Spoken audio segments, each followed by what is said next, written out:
As human beings, our fundamental need to belong, to feel that we are accepted, valued and included, has helped to ensure the survival of our species. Back on the savannah, an ability to belong and be accepted into social groups offered protection, nurture, and an ability to procreate. And even now, when we feel rejection, hundreds of thousands of years later, it triggers the same neural circuits as physical pain, which is why we feel exclusion and isolation so acutely. I first became interested in belonging from personal experience of not feeling that I belonged early in my career. And since specialising my research in belonging and psychological safety, I've worked with nearly 2,000 leaders, nearly 90% of whom have experienced a sense of not belonging at work. It's human.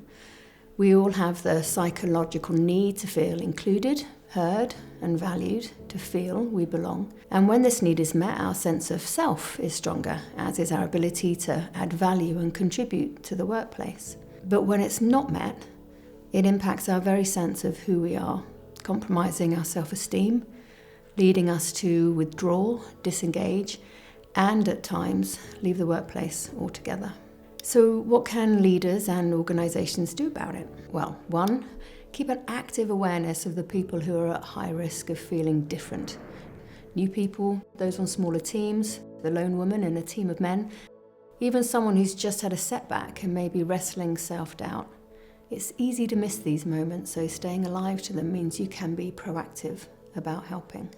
2, help your people see for themselves the value they bring. Not belonging is triggered by the feeling that we're not contributing and are not valued for what we do.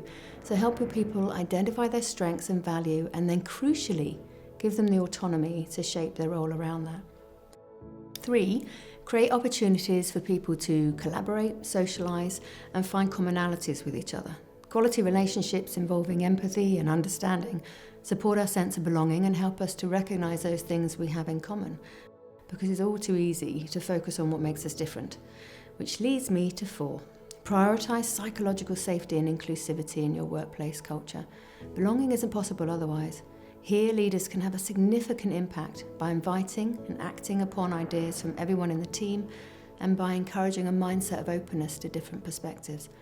Such an environment encourages employees to speak up about how they're feeling and to hear how others are feeling, and perhaps to realise they're not really so different from everyone else.